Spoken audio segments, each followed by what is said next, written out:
All right, one question I have for you. I'd never even thought about this. It always seemed kind of like one of those, like, now, I guess corny's too strong of a word, but like it almost seemed like a corny type of question to me. But I didn't really think about it until I went on the Big Chief podcast.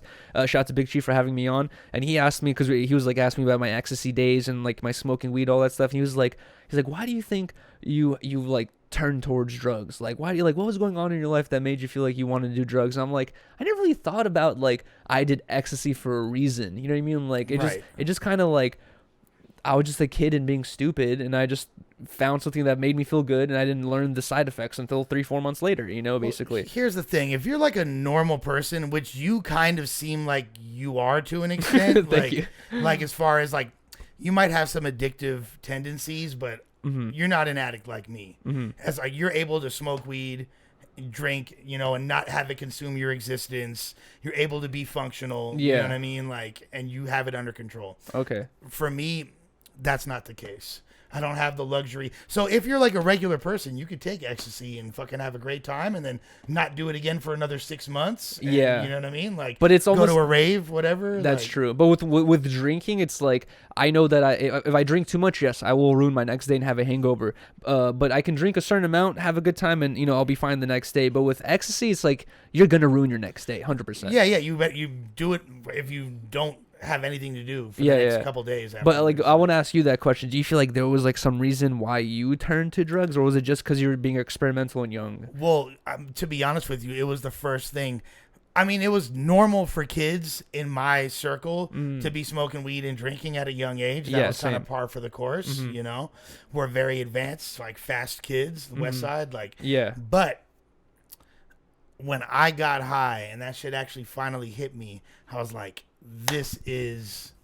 I never really felt comfortable in my own skin before that. I always really, this was like the first. I was like, this is me. Was it like almost like an anti-anxiety medication to you, where you're like felt confident? I felt more confident. I felt. Is that from weed or from what? Yeah, even like the first time smoking weed. Oh, really?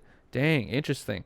Do you feel like you ever feel that now? Like now that you're sober, like this, like kind of like not comfortable in your own skin feeling? Sometimes, but it took me a long time to, I had to get used to it. Like when I got sober, I had to learn to do everything sober. Like I didn't know how to, you feel me, have a conversation with my parents sober. I didn't know how to, make music sober, write sober, have sex with a girl sober. Like I had to I had barely done it. You know what I mean? Like honestly, okay, so because I was fucked up since I was 12 years old, essentially. Like, yeah. Dude, weed can have that effect on you too, where like even with as a stoner for me, like, if I were to go skate right now, most likely I'm going to think, let me get stoned first before I go do this. And then it's like anything that I do, I'm like, let me go get stoned first. And it's like, it just becomes a thing where it's like, do you really have to do this every time before you do anything? You know what I mean? And like, that's what you're talking about, where you have to get used to just doing things without having like, oh, let me just get stoned first before I do this thing. And beyond just smoking and like drinking, like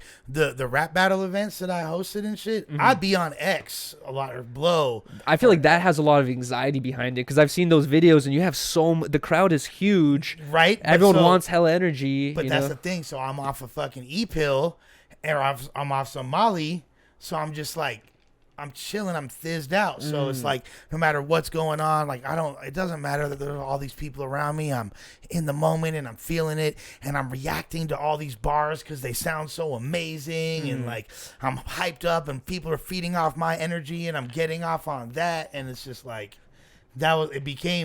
so I had to like, doing that sober, it took a lot to, and I think what a big tool that I learned was just being present, being in the moment. We're so focused on what just happened and what's about to happen that it's really hard, especially in this society, for us, when we're so programmed to look at our phone and do all this, to actually just be in the moment. Like, what am I smelling right now? Like, oh, I'm smelling this cinnamon coffee cake candle. Yeah. Like, it's funny. I was talking about this with Riley the other day, because we were talking about like depression and stuff like that for some reason, and we were talking about how like phones, how a lot of people will be like, oh, I'm depressed and it's because I'm on Instagram all day. And I was telling Riley, I'm like, dude, back in the day, if someone was depressed, like before social media and phones, like if someone was depressed, they would like, they would focus their depression on something else, and you could blame it on that, right? But then Riley was like telling me, she's like, no, like back in the day, she's like, before phones and stuff, if someone was depressed, like you get bored and there's nothing to do, and you fill the void of your time with maybe drawing, going to play basketball. Right. It's like